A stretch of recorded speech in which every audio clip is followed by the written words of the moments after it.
గమనించరా, మనుషులు ఒక్కసారి మృతి పొందవలెను. ఆ తర్వాత ఏం జరుగుద్ది గమనించరా. హెబ్రీ పత్రిక చూడండి, 9వ అధ్యాయంలో మనుషులు ఒక్కసారి మృతి పొందవలెను, ఆ తర్వాత ఏం జరుగుద్ది? తీర్పు జరుగుద్ది. గమనించారా, 9:27 చూడండి. మనుషులు ఒక్కసారి మృతి పొందవలని నియమింపబడెను, ఆ తరువాత తీర్పు. సజీవులకు తీర్పు ఉంది, మృతులకు తీర్పు ఉంది. తీర్పు సువార్త తెలుసుకోండి సత్యాన్ని. కొందరు అంటారు యేసు ప్రభు దేవుడు కాదంటాడు, తీర్పు ఉంది. కొందరు అంటారు అసలు దేవుడే లేళ్ళు, ఏ దేవుళ్ళు లేరు అంటారు, తీర్పు ఉన్నది. కనుక మనం సత్యాన్ని తెలుసుకోవాలి ప్రియమైన వారలారా. మనుషులు ఒక్కసారి మృతి పొందవలెను, ఆ తర్వాత ఏం చేయాలి? తీర్పు ఉన్నది, జాగ్రత్త. చచ్చిన వారికి తీర్పు ఉంది, బ్రతికిన వారికి తీర్పు ఉంది. ఎంతమంది మనుషులు ఉన్నారో వాళ్ళందరూ దేవుని యొక్క లెక్కలో ఉన్నారు. మన లెక్కలో లేరు మనుషులు, దేవుని లెక్కలో అందరూ ఉన్నారు. కనుక దేవుని లెక్కలో మనం ఉండి తీర్పు ఉన్నది, జాగ్రత్త. కనుక నేటి కాలంలో ఈ అంత్య దినాల్లో తీర్పు సువార్త కావాలి. అనగా దేవుడు తీర్పు తీర్చబోతున్నాడు. మహిమగల సింహాసనం మీద ఆయన కూర్చుండి ఈ భూమి మీద ప్రజలందరికీ ఆయన ఎడమవైపున కుడివైపున వారిని తీర్పు తీరుస్తాడు. కుడివైపున గొర్రెలను తీర్పు తీర్చి నిత్యరాజ్యానికి పంపుతాడు. ఎడమవైపున మేకలకు తీర్పు తీర్చి నిత్యాగ్నిలోనికి పంపుతాడు. తీర్పు ఉన్నది, జాగ్రత్త. నువ్వు ఎవరివైనా సరే, ఎలాంటి వాడివైనా సరే, తీర్పులో నుంచి తప్పించబడాలి అంటే దేవుని యొక్క శిలువ సువార్తను నీవు నమ్మాలి. ప్రభు నామములో గల రక్షణ మనం పొందుకోవాలి. ఆయనిచ్చే రక్షణ బాప్తిస్మాన్ని మనం పొందుకోవాలి. దేవుని యొక్క సంఘంలో మనం నిలబడాలి, స్థిరపరచబడాలి, పరిచర్యలో మనం ముందుకు సాగిపోవాలి. కనుక తీర్పు సువార్త ఉన్నది, జాగ్రత్త. గమనించరా, ఏమంటున్నాడు ఇక్కడ 9:27 హెబ్రీ పత్రికలో? మనుషులు ఒక్కసారి మృతి పొందాలి, ఆ తరువాత తీర్పు ఉన్నది, జాగ్రత్త. మరి తీర్పులో నుంచి తప్పించబడటానికి ఇంకెవరికైనా అవకాశం ఉందా? ఎవ్వరికీ అవకాశం లేదు. చనిపోయిన వారు తీర్పు తీర్చబడతారు. ప్రతి అంశాన్ని గూర్చి దేవుడు తీర్పు తీరుస్తాడు. విశ్వాసులకు కూడా తీర్పు ఉన్నది. అసలు ముందు తీర్పు దేవుని బిడ్డలకే, గుర్తుపెట్టుకోండి. తీర్పు దేవుని ఇంటి వద్ద నుండే ప్రారంభం అవుద్ది. నీ యొక్క పాపపు శిక్షను దేవుడు శిలువలో భరించాడు, నీకు తీర్పు లేకుండా దేవుడు శిక్ష నుంచి తప్పించాడు. ఆ సత్యాన్ని తెలుసుకుని నీ జీవితంలో నీవు రక్షించబడితే నీకు తీర్పు లేదు. ఎవరివైనా సరే, ఎలాంటి వాడివైనా సరే, కులం లేదు, మతం లేదు, జాతి లేదు, దేశం లేదు, ఏ భేదం లేదు. రండి ప్రభు నద్దకి. ప్రభు తీర్పు తీర్చే దేవుడుగా రాబోతున్నాడు. సర్వాధికారి అయిన దేవుడు తీర్పు తీరుస్తాడు. కనుక ఆ తీర్పు సువార్త నేటి కాలంలో కావాలి. ఆయన ప్రతి అంశాన్ని గూర్చి తీర్పు తీరుస్తాడు. అది మంచిదైనా చెడ్డదైనా అది దేవుని యొక్క తీర్పులోనికి వస్తుంది ప్రతిదీ. గమనించరా, నేటి కాలంలో యేసు ప్రభు అంటే లెక్కలేదు. కానీ ఒకరోజు వస్తుంది, గడగడగడ వణుకుచు రొమ్ము కొట్టుకొనుచు ఆయన ఎదుట మోకాళ్ళు ఊని నిలబడతావు, మోకరించుతావు. తీర్పు తీరుస్తాడు ప్రభు. గమనించారా? కనుక మొట్టమొదటిగా శిలువ సువార్త, ఆ తరువాత తీర్పు సువార్త కావాలి. దేవుడు తీర్పు తీర్చబోతున్నాడు. గమనించరా? మూడవదిగా నేటి కాలంలో కావలసిన సువార్త ఏంటి? చూడండి, దేవుని వాక్యం చదువుదాం. ప్రకటన గ్రంథం మొదటి అధ్యాయం 3వ వచనం చూడండి. ప్రకటన గ్రంథం మొదటి అధ్యాయం 3వ వచనం. సమయము సమీపించినది గనుక ఈ ప్రవచన వాక్యములు చదువువాడును వాటిని విని ఇందులో రాయబడిన సంగతులు గైకొని వారును ధన్యులు. ఏంటి? ఈ సమయము సమీపించినది, ప్రభు రాబోతున్నాడు. 7వ వచనం కూడా చదువుదాం చూడండి. ఇదిగో ఆయన మేఘారూఢుడై వచ్చుచున్నాడు, ప్రతి నేత్రము ఆయనను చూచును, ఆయనను పొడిచిన వారును చూచెదరు, భూజనులందరూ ఆయనను చూచి రొమ్ము కొట్టుకొందురు. అవును, ఆమేన్. ఇది నేటి కాలంలో కావలసిన ముఖ్యమైన సువార్త. టీవీల్లో వాక్యాలు వింటాం, లేక టీవీలో వార్తలు వింటాం, టీవీల్లో రకరకాల అన్నీ చూస్తాం. ఇవి కాదు, వీటికన్నా అసలు కావాల్సింది ప్రభు ఆయన రాబోతూ ఉన్నాడు, మేఘారూఢుడై వస్తున్నాడు.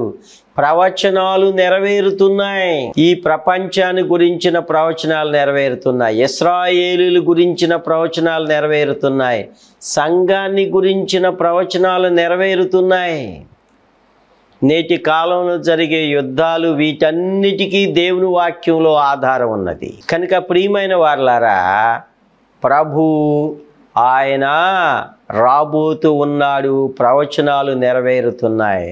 రాకడ సువార్త కావాలి, రాకడ వర్తమానాలు కావాలి.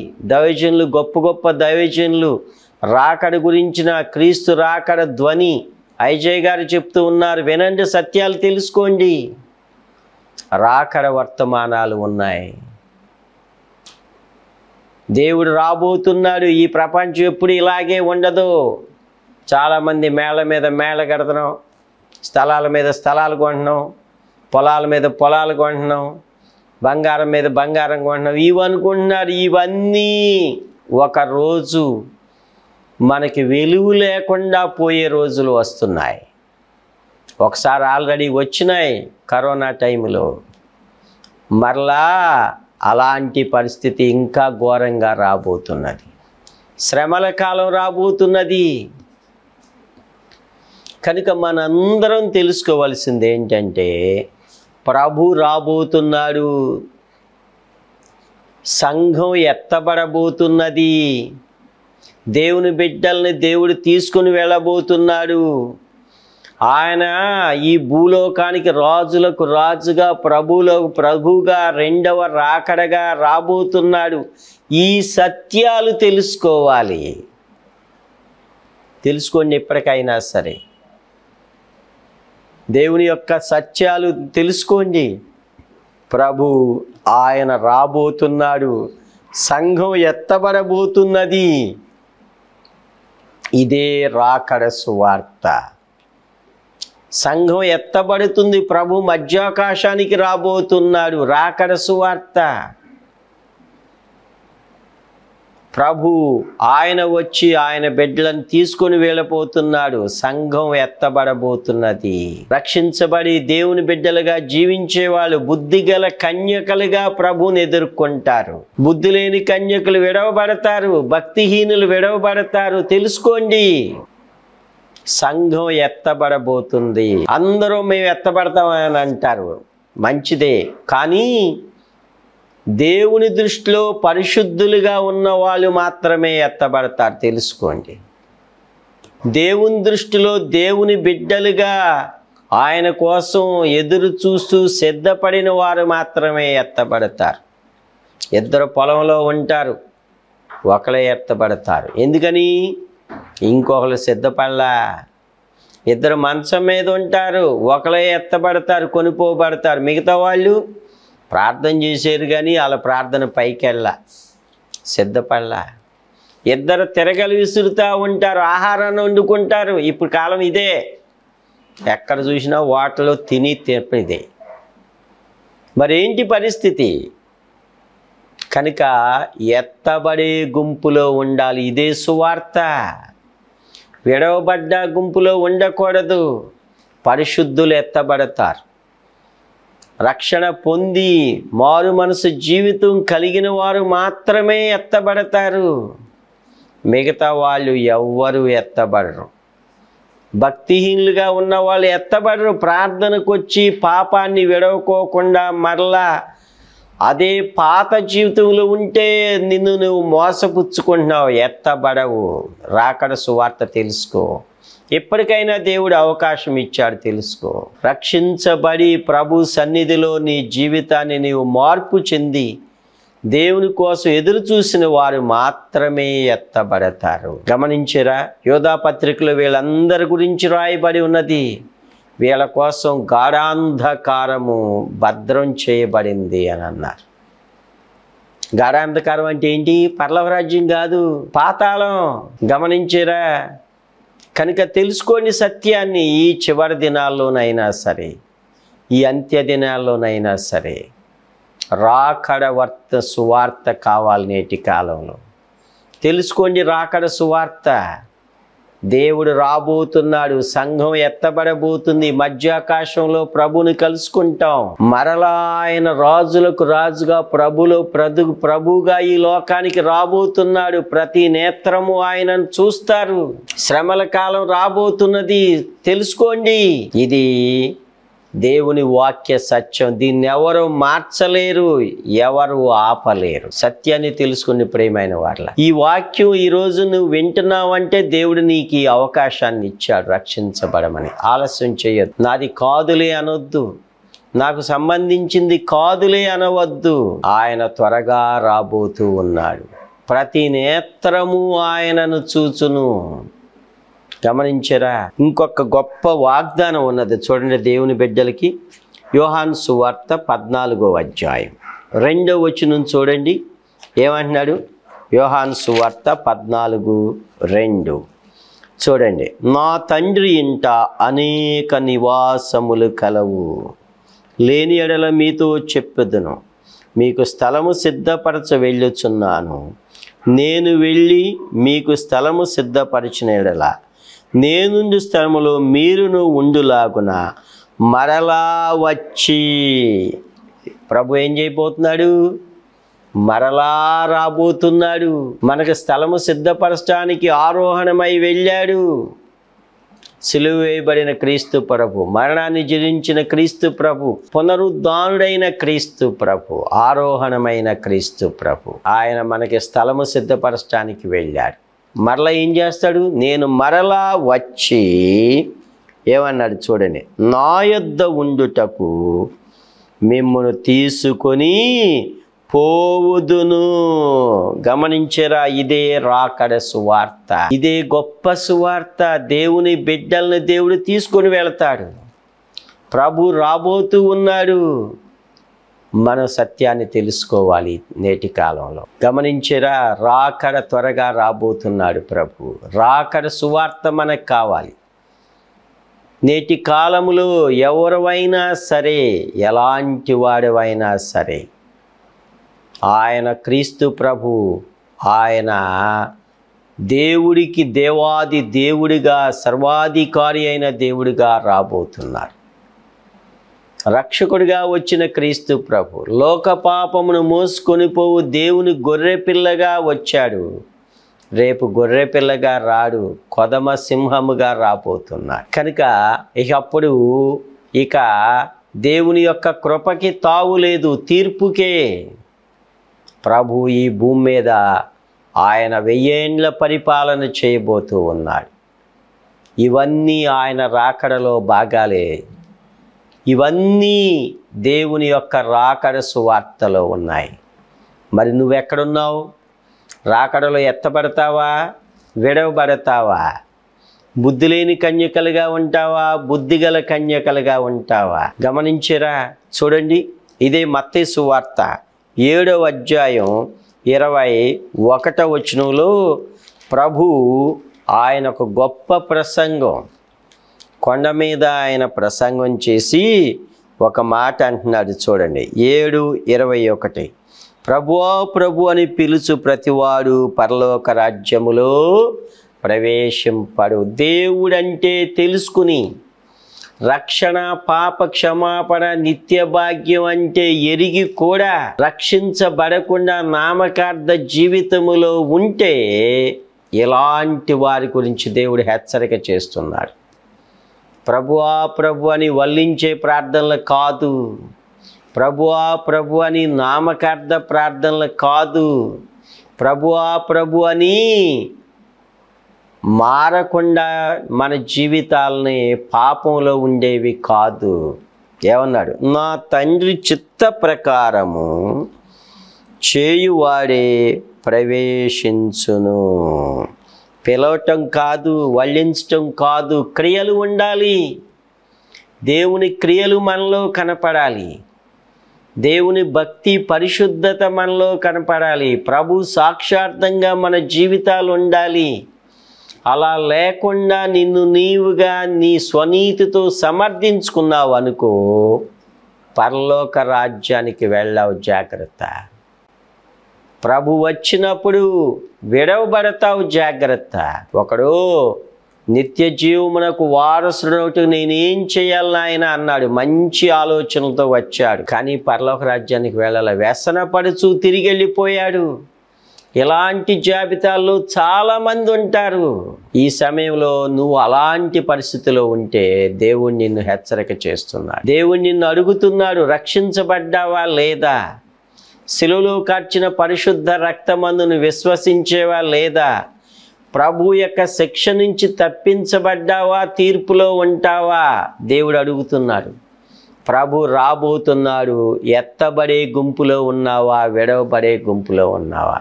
దేవుడు అడుగుతున్నాడు. గమనించరా? నేటి కాలంలో ఇదిగో ఇదే మిక్కిలి అనుకూల సమయం. ఆ తరువాత దేవుడు వచ్చిన తరువాత, సంఘం ఎత్తబడిన తరువాత ఇక అనుకూల సమయాలు లేవు. సంఘం ఎత్తబడిన తరువాత నీకు కోరుకుంటే రక్షణ, విశ్వాసం ద్వారా, కృప ద్వారా రక్షణ లేదు.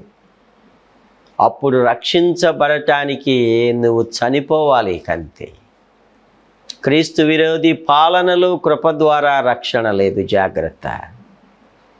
కనుక మనందరం తెలుసుకోవాలి ఈ సత్యాన్ని. నువ్వు ఎవరివైనా, ఏ ఆలోచనలో ఉన్నా, ఎంత డబ్బులు సంపాదించినా, ఎంత విద్యావంతుడు అయినా సరే, ఎంత ధనవంతుడు అయినా సరే, ఏ కులంలో, ఏ మతంలో ఉన్నా, యేసు ప్రభు దేవుడు, ఆయన దేవాది దేవుడిగా రాబోతున్నాడు. ఇక అప్పుడు మిగతా వాళ్ళు ఎవరు ఉండరు, ఎవరు కూడా లెక్కలోనికి రారు. సత్యమిది, తెలుసుకోండి. దేవాది దేవుడిగా ప్రభు రాబోతున్నారు. రాకడ సువార్త నేటి కాలంలో కావాలి. ఆయన మరలా వచ్చి నేను మిమ్మును తీసుకొని పోతాను. ఇదే రాకడ సువార్త. ప్రభు సన్నిధిలో మనం ఆయన కోసం కనిపెట్టుకుని, ఆయన సన్నిధిలో మనం సిద్ధపడిన వారిగా మనం ఉండాలి. ఆయన వైపు చూసేవారిగా మనం ఉండాలి. ప్రకటన గ్రంథం 7 సంఘాల్లో, ఆ సంఘాల్లో ఉన్న లోపాలను సరిచూసుకోమని దేవుడు హెచ్చరిక చేశాడు. ఆ హెచ్చరికలు ఇప్పటికి కూడా మనలో పనిచేస్తున్నాయి. సరిచేసుకొని బ్రతుకు, పరలోక రాజ్యానికి వెళ్ళవు. నామకార్థ జీవితం పరలోక రాజ్యానికి వెళ్ళదు. పాపం విడివని జీవితం పరలోక రాజ్యానికి వెళ్ళదు. భక్తిహీనంగా ఉంటే పరలోక రాజ్యానికి వెళ్ళరు. తెలుసుకొని సత్యాన్ని. మోసపోవద్దు. నిన్ను నీవు స్వనీతితో నీవు ఉండకూడదు. వాక్యానికి లోబడి నా తండ్రి చిత్త ప్రకారము నీవు ఉండాలి. ఆ దినమందు, ఏ దినమందు? మత్తయి సువార్త 7:22. ఏ దినం? తీర్పు తీర్చి నరకానికి వెళ్ళే దినం. ప్రభు తీర్పు తీర్చి నిన్ను నరకానికి పంపే దినాన, ఆ దినమందు ఏమంటారు? నన్ను ప్రభువా ప్రభువా మేము నీ నామమున ప్రవచింపలేదా? నీ నామమున దెయ్యములు వెడ్లగొట్టలేదా? నీ నామమున అనేక అద్భుతములు చేయలేదా అని చెప్పుదురు. అర్థమైందా?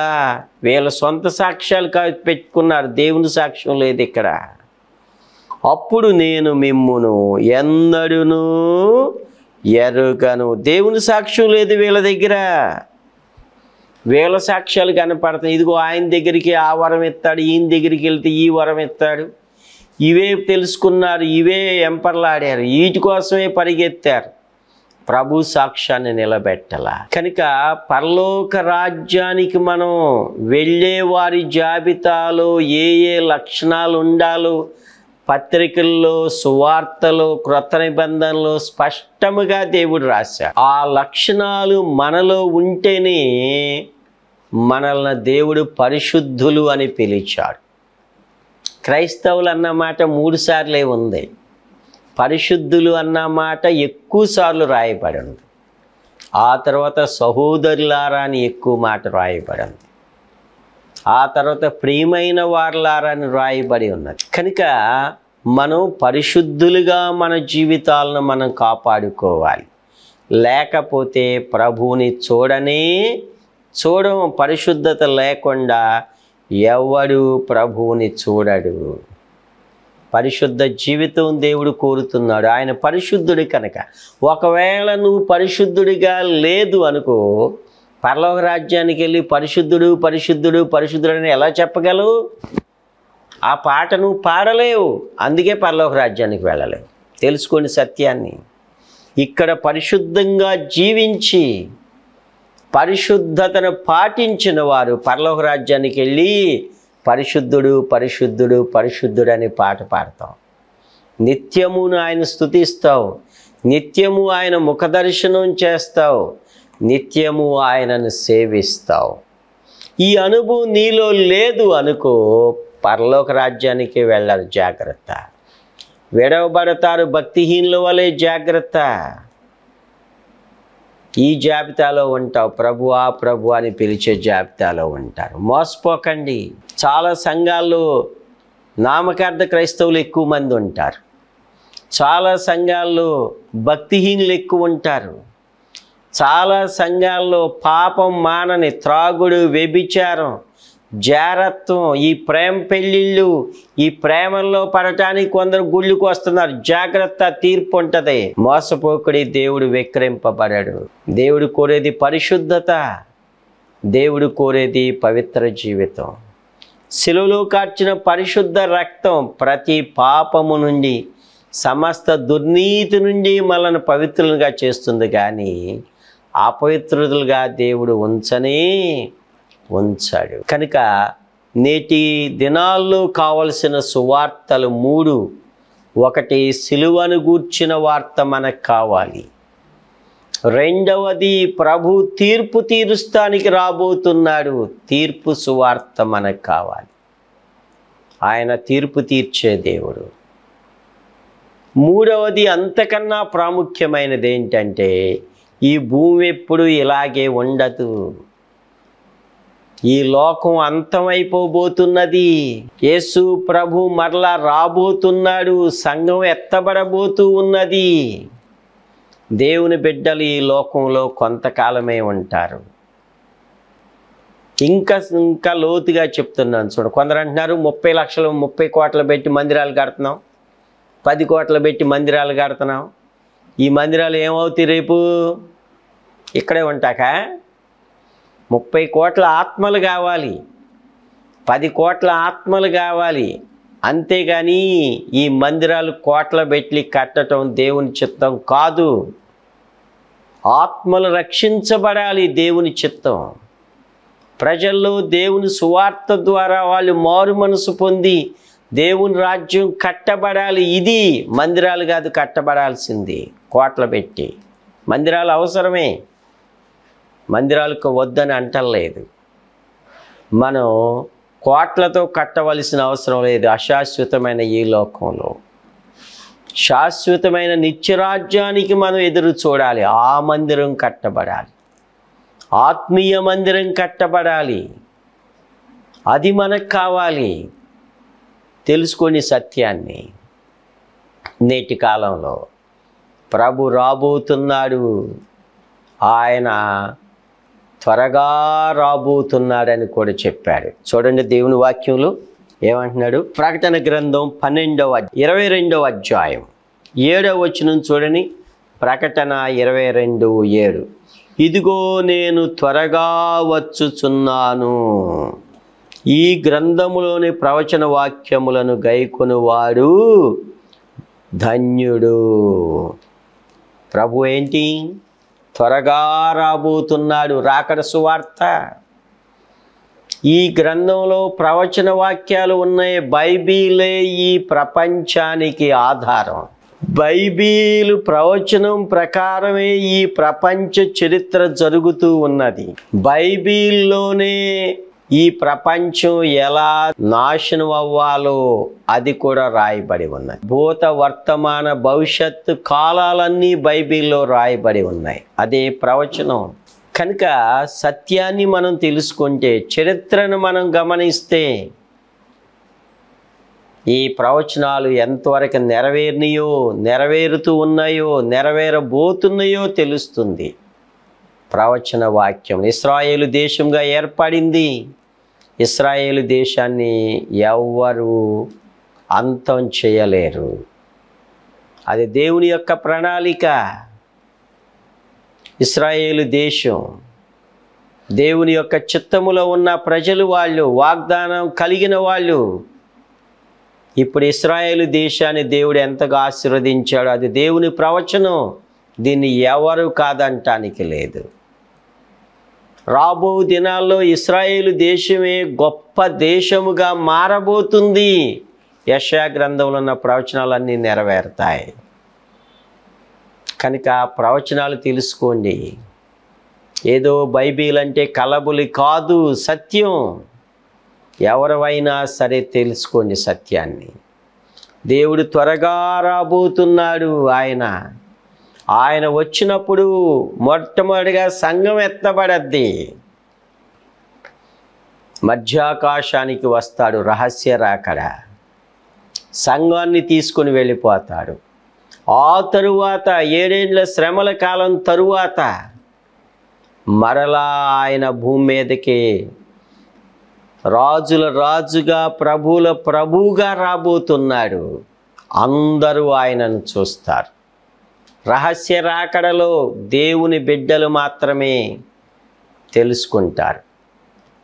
ఆ తరువాత వచ్చే రాకడలో దేవాది దేవుడిగా ఆయన మేఘారూఢుడై మరలా వస్తాడు. అప్పుడు అందరూ చూస్తారు. కోట్ల మంది ప్రజలు, ప్రతి ఒక్కరు ప్రభువును చూస్తారు. కనుక రాకడ సువార్త నేటి దినాల్లో నమ్మేవా రక్షణ, నమ్మేవా పరలోక రాజ్యం, ప్రభు యొక్క నామములో రక్షణ, పాప క్షమాపణ నీకున్నది. ప్రియమైన సోదరుడా, సోదరి, చిన్నవాడివైనా, పెద్దవాడివైనా, యవనస్తుడివైనా, సిలువ సువార్త నేడు కావాలి. తీర్పును గూర్చిన సువార్త నేడు కావాలి. రాకడ గూర్చిన సువార్త నేడు కావాలి. నేటి కాలంలో కావలసినవి ఇవే. ప్రభువు ఆయనే సువార్తను ప్రారంభం చేశాడు. ఈ లోకంలో అంతమయ్యే వరకే ఆ సువార్త ఉంటుంది. ప్రకటన గ్రంథం చివరిగా రాజ్య సువార్త చేత పట్టుకుని దూతలు ప్రకటించారని ఉంటుంది. ప్రకటన గ్రంథం 14వ అధ్యాయం. అప్పుడు కూడా సువార్త ఉంది. మరి అది ఆ దేవుడికి ప్రకటించే సువార్త. అప్పుడు ఎవరుంటారో మనం చెప్పలేము. కనుక నేడని చెప్పబడే ఈ సమయంలో ప్రభు నీకు నేడే రక్షణ దినముగా సువార్తను ప్రకటిస్తున్నాం. సిలువ సువార్త ద్వారా రక్షణ, లేకపోతే తీర్పులోకి వెళతావు. రక్షించబడిన వారికి తీర్పు ఉండదు. రక్షించబడిన వారిని దేవుడు మరలా వచ్చినప్పుడు ఆయన తీసుకొని వెళతాడు. ఇది రాకడ సువార్త. ప్రవచనాలు నెరవేరుతున్నాయి. దేవుని వాక్య సత్యం. రక్షించబడటానికి ప్రభు నీకు అవకాశాన్ని ఇస్తున్నాడు. శిలువలో కార్చిన పరిశుద్ధ రక్తంలో, ప్రభువా నేను పాపిని, శిలువలో కార్చిన పరిశుద్ధ రక్తంలో నన్ను కడిగి పవిత్రపరిచి నీ బిడ్డగా నన్ను మార్చుకోనైనని ప్రార్థన చేయి. ఇప్పుడే ప్రభు మిమ్మల్ని రక్షిస్తాడు. ఇప్పుడే దేవుడు మీకు రక్షణను ప్రసాదించి పరలోక రాజ్య భాగ్యాన్ని దయచేస్తాడు. అలాంటి రక్షణ భాగ్యాన్ని ఈ రాకడ సువార్త ద్వారా ప్రభు మీకు అనుగ్రహించునుగాక. ప్రార్థన చేసుకుందాం. పరిశుద్ధుడా, దయగల తండ్రి, కృపగలిగిన రక్షక, నాయనా మీ రాకడ సువార్త, తీర్పు సువార్త, శిలువ సువార్తని ప్రజలందరూ గ్రహించి రక్షించబడేటట్లు సహాయం చేయమని మా ప్రభువైన యేసుక్రీస్తు నామములో ప్రార్థించి స్తుతించి వేడుచున్నాము తండ్రి. ఆమేన్.